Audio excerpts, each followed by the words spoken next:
Les fantômes, ça fait peur. Les spectres, ça fout les chocottes. Les esprits, ça vous donne froid dans le dos. Mais vous savez ce qui fait le plus froid dans le dos? Une figurine mal peinte.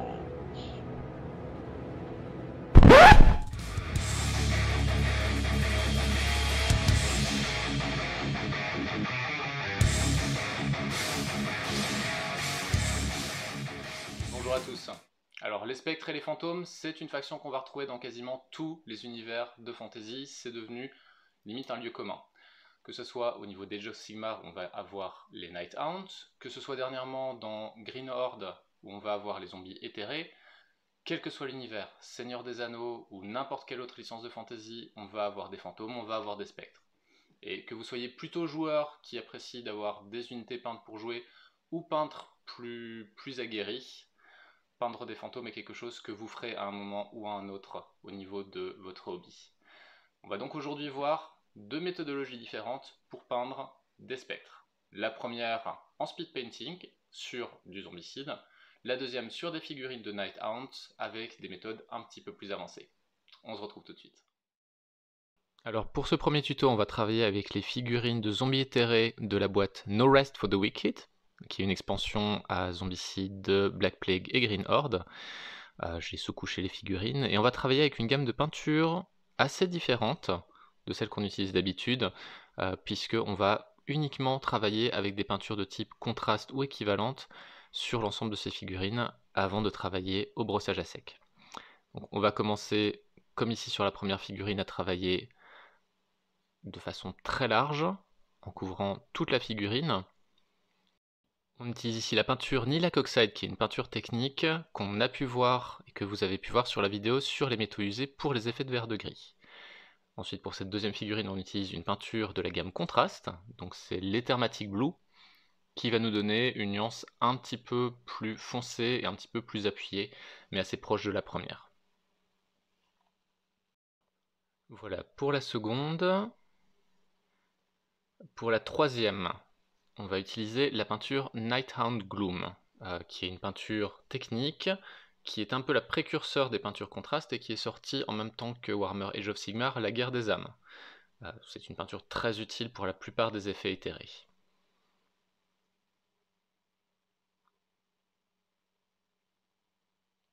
Voici.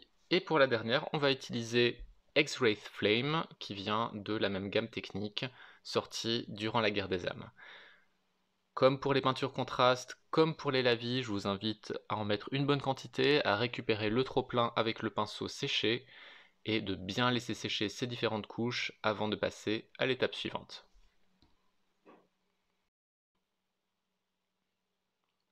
Et voilà pour la quatrième.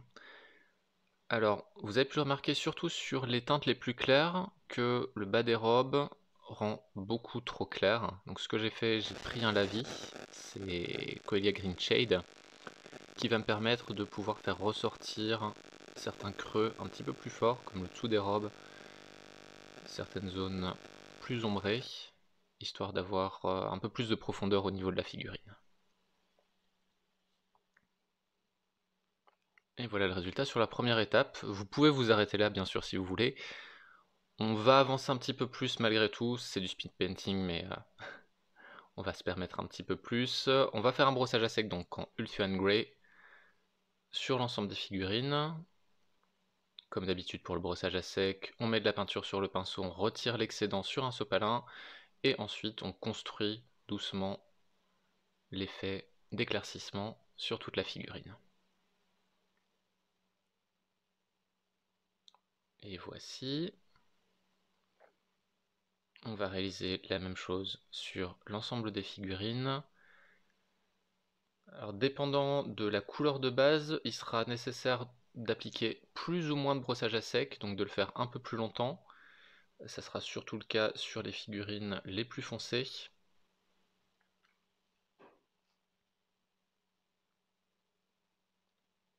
Il est important au niveau des brossages à sec de toujours suivre le sens des plis, c'est-à-dire d'être perpendiculaire aux plis, histoire d'éviter de mettre du brossage dans les creux.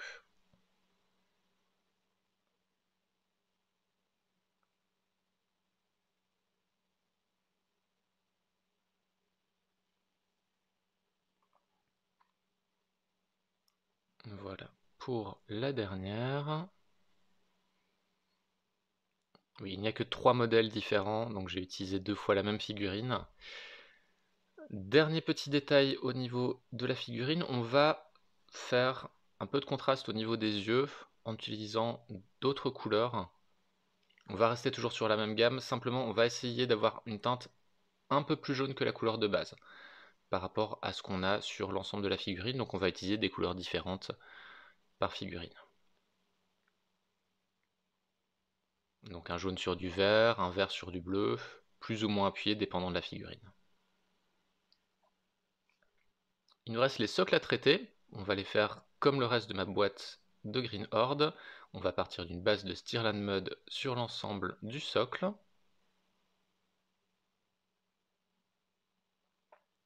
Le Stirland Mud peut s'étaler au pinceau, mais prenez un vieux pinceau pour ça, sans quoi vous allez bousiller les poils à une vitesse monstrueuse.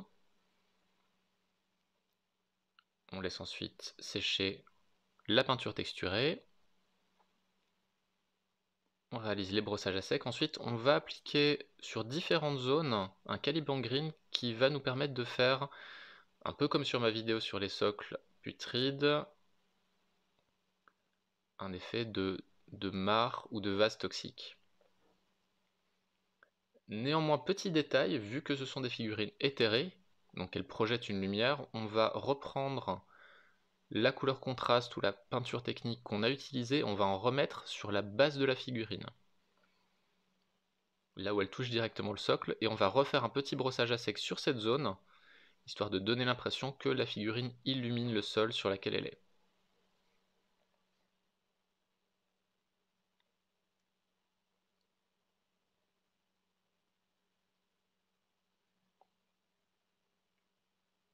Et pour finir, puisqu'il s'agit d'une vase, on va réutiliser du Nurglesrot pour donner l'impression qu'il s'agit de liquide de décomposition.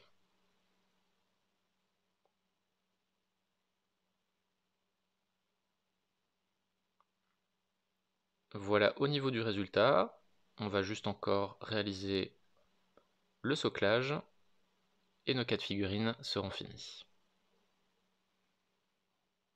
Donc voici pour cette première étape en speed painting. On va passer à la vitesse supérieure avec les Nighthounds. Pour le tuto, on va utiliser 2 figurines, donc la figurine de Dreadwarden ainsi que un des membres de la Chainrasp Horde. On va commencer un peu comme pour le speed painting avec une couche de base de Nihilakh Oxide. On va par contre se focaliser uniquement sur la partie robe. On va pas faire le capuchon, on va faire les bras aussi, et si on voit une partie du visage, on va la faire. On va laisser cette première couche sécher. Et même chose au niveau du Chainrasp. Là on peut bien appliquer sur le visage,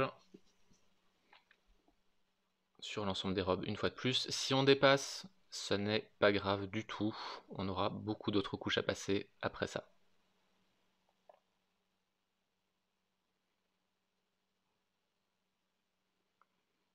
Voilà, l'étape suivante va être de donner un peu plus de nuance à ça. On va prendre pour le coup le Nighthaunt Gloom et on va en appliquer sur les parties hautes de la partie éthérée, au niveau des bras, au niveau des robes, ainsi que à l'intérieur de la cape. L'effet comme ça ne rend pas grand chose, mais on va le faire évoluer. L'important est juste de couvrir la partie haute de la figurine.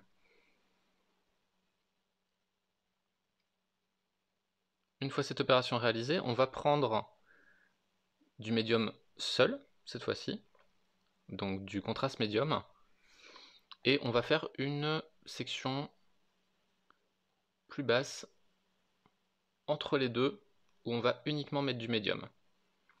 Ça va permettre au Night and Gloom de couler et de se diffuser dans le médium. Ça va nous permettre d'avoir une belle transition entre la partie plus sombre du haut de la robe et la partie plus claire qu'on travaillera au fur et à mesure.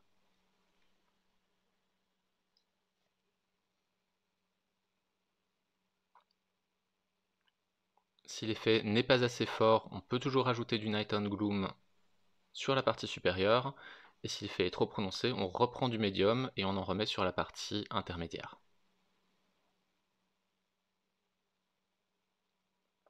Je recommande de laisser sécher la figurine plutôt la tête en bas pour éviter d'avoir des coulures trop marquées qui se fassent vers le milieu de la robe.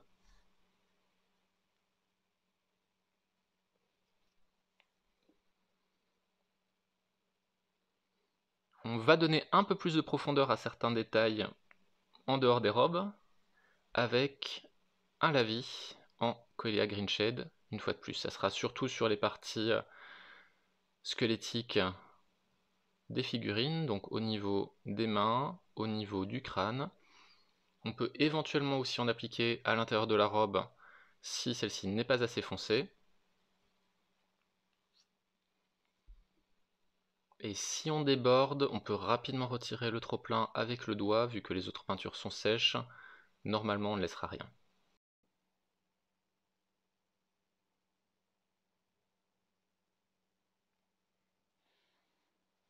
Voilà, donc l'étape suivante sera, comme sur les figurines de zombicide, de réaliser un brossage à sec en Ultian Grey.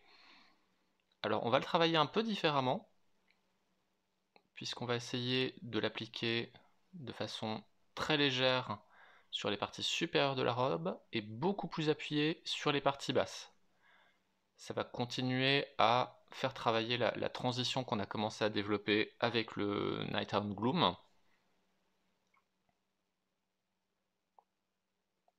Et avoir des bords de robe qui paraissent beaucoup plus légers, beaucoup plus éthérés encore que la partie principale. Je recommande à cette étape-là d'utiliser un bon gros pinceau bien large, histoire d'avoir une application beaucoup plus pointue. On peut malgré tout utiliser un plus petit pinceau de brossage à sec pour les zones qui sont difficilement accessibles avec un pinceau de cette taille-là. Voilà pour les résultats à ce stade. On va retravailler les arêtes, toujours en utilisant du Ultian Grey, parce que si la définition générale c'est plutôt bien faite, il va être important que les bords des robes et les plis des robes ressortent, exactement comme sur les figurines qu'on a pu travailler au niveau des drapés.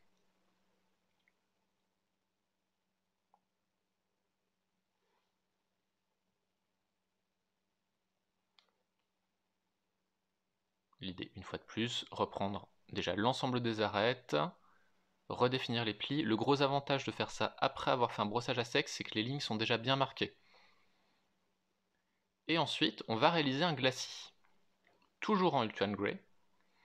Et on va faire basiquement ce qu'on a fait avec le Night and Gloom, mais dans l'autre sens. C'est-à-dire qu'on va partir du bas de la figurine, avec le glacis environ à un quart du Ultron Grey et 75% de contraste médium. Une fois qu'on a posé sur la partie basse, on reprend du médium pur, et de la même manière, on va refaire une transition entre la partie blanche et la partie plus foncée.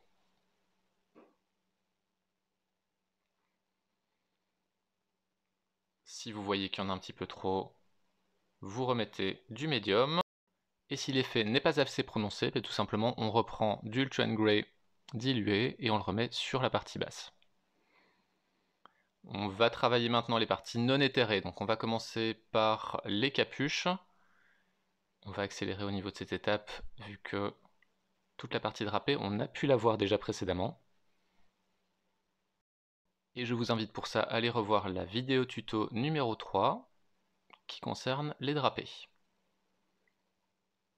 Donc, couche de base en Abaddon Black. On va faire aussi les autres couleurs de base, toutes les parties en bois pour commencer.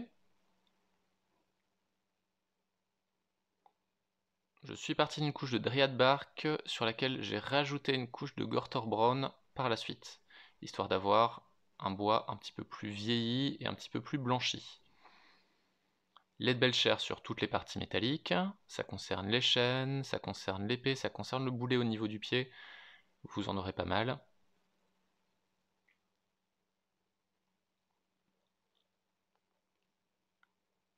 Ainsi que le masque du Dreadwarden.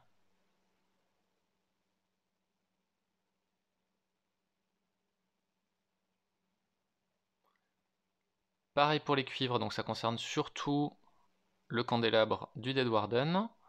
Je crois qu'il y a une clé aussi. Bon, les clés, vous choisissez les couleurs métalliques que vous voulez. On applique ensuite un lavis sur le métal. On va reprendre à peu près les méthodologies qu'on a vues sur ma précédente vidéo concernant la rouille et les oxydations. Pour plus de détails, je vous invite à la reconsulter.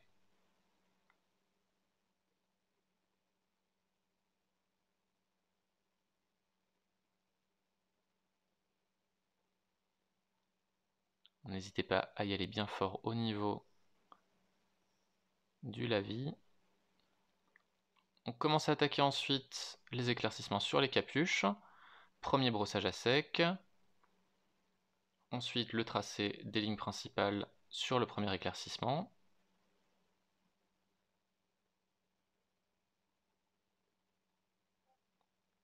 Je vous remets au-dessus le lien concernant les drapés, si nécessaire. Deuxième brossage à sec, un peu plus fin. Alors pour cette première figurine, je suis parti d'une couleur gris-brun au niveau des robes. Comme j'ai dit, il y a plusieurs possibilités au niveau de la couleur des capuchons sur l'ensemble de la gamme, en partant de brun chaud, de brun froid, de gris-brun, de noir, de gris, même de bleu ou de vert. Voilà, après le deuxième éclaircissement. Un troisième éclaircissement très léger uniquement pour appuyer les arêtes et les points les plus marqués.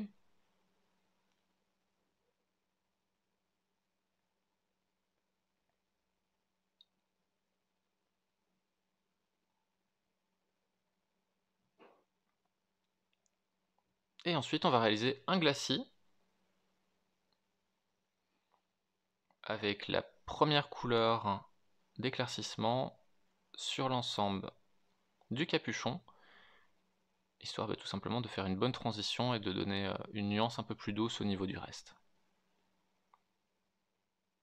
On laisse bien sécher le glacis. Mêmes étapes sur le Dreadwarden.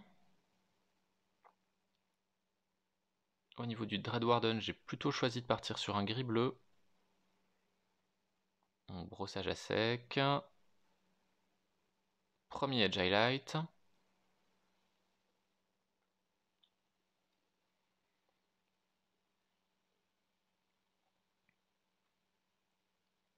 Une fois de plus, je rajoute ici 3 étapes d'éclaircissement. Si c'est pour du tabletop, vous n'avez pas besoin d'aller aussi loin. À la rigueur, vous pouvez même vous contenter du simple brossage à sec. L'effet général sur la table sera bien suffisant.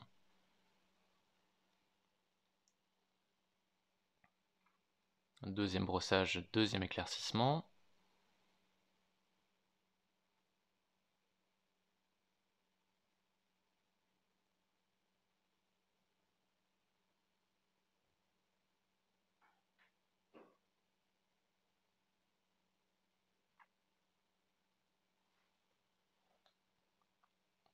Et troisième éclaircissement uniquement sur les pointes et les arêtes les plus marquées.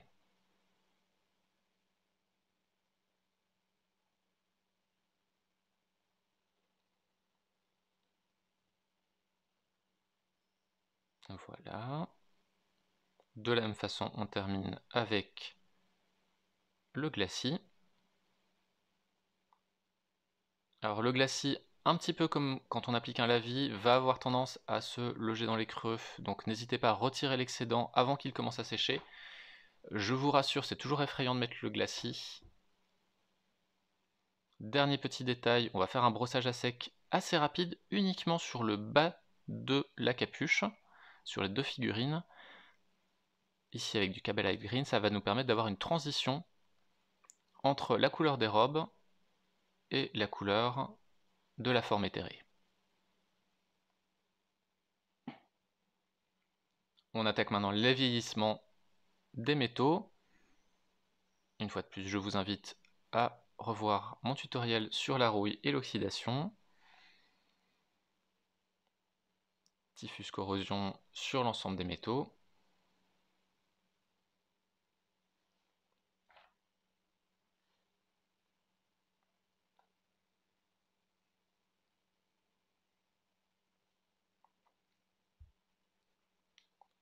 Pendant que le diffuse corrosion sèche, j'applique le Nihilakh Oxide au niveau du cuivre. Le gros avantage de traiter l'oxydation sur des figurines qui sont déjà éthérées, c'est qu'on a peu de chances d'abîmer le travail qu'on a pu faire sur les parties éthérées puisqu'il s'agit de la même couleur. Brossage à sec en Ryza Rust sur l'ensemble des parties en métal.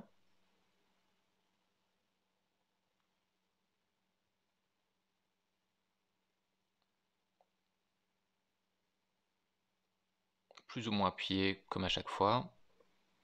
Brossage à sec en H-Nut Copper sur les parties en cuivre ou en bronze.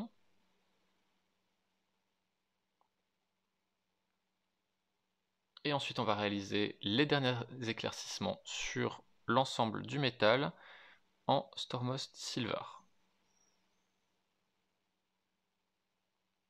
Une fois de plus, on n'a pas besoin que le résultat soit forcément homogène, on travaille sur quelque chose de rouillé, donc le fait qu'on ait des éclaircissements plus ou moins forts dépendant des endroits n'est pas très grave.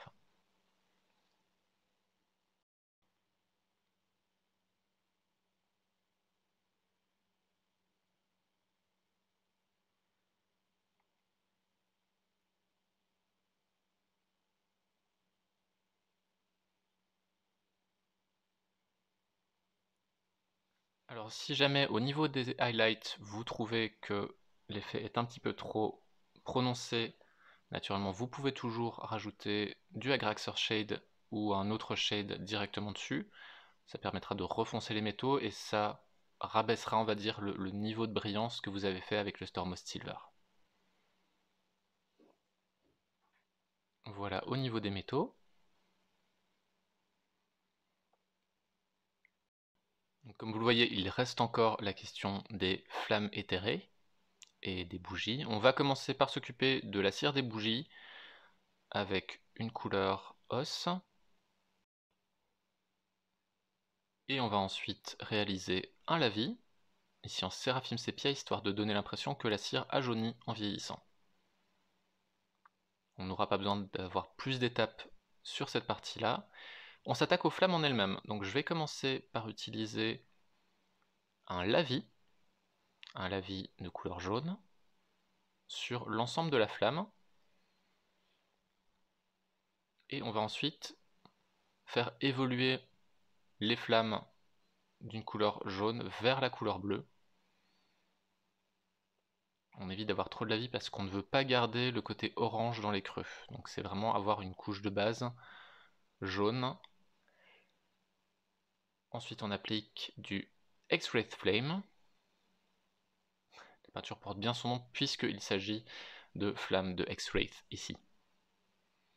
On va l'appliquer environ à 50% et ensuite sur les 25 derniers pourcents on va utiliser du Nighthorn Gloom pour avoir une belle transition depuis le jaune vers le vert. Je vous recommande de laisser sécher la figurine la tête vers le bas, histoire d'éviter d'avoir un trop gros amoncellement de vert sur la base. Et ensuite je fais un petit glacis directement en blanc à la base, histoire de donner l'impression que la température froide de ces flammes est plus forte au niveau de la bougie en elle-même.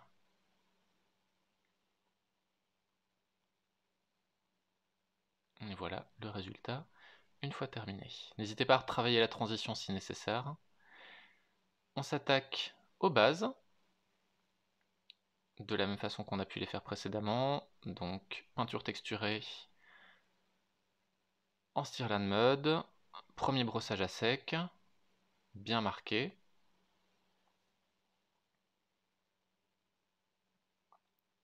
On fait très attention en se rapprochant de la partie éthérée par contre. On n'est pas censé avoir de la terre sur quelque chose qui n'existe pas matériellement. Deuxième brossage à sec, plus ciblé sur les zones qui ressortent le plus au niveau du socle.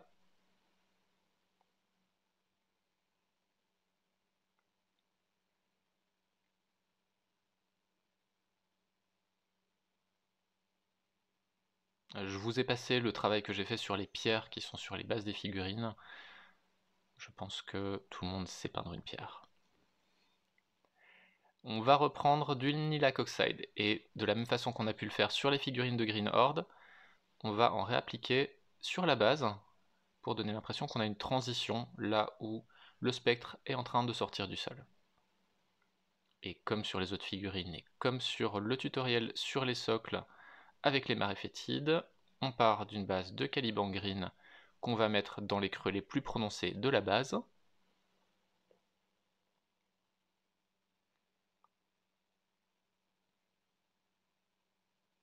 À la discrétion de chacun d'en mettre beaucoup, de ne pas en mettre, d'en mettre un peu. Un petit point de colle PVA, et je rajoute une petite mousse histoire de décorer un peu plus le socle qui serait bien triste. Vous me direz c'est normal que ça soit triste, ils sont morts, et moi je vous dirai je fais ce que je veux.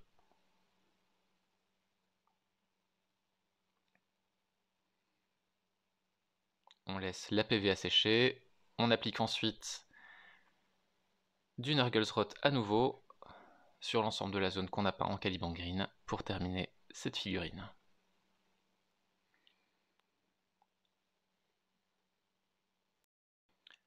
Voilà, vous avez toutes les cartes en main pour pouvoir attaquer vous aussi vos spectres de la boîte La Guerre des âmes. Ces figurines prennent un petit peu de temps à réaliser, mais malgré tout, je vous avoue que non, mais non, il y en a combien dans cette boîte? On parlera du batch painting une autre fois. Entre temps, je vous laisse avec la galerie des figurines. N'hésitez pas une fois de plus à lâcher un pouce bleu, à vous abonner, à partager la vidéo.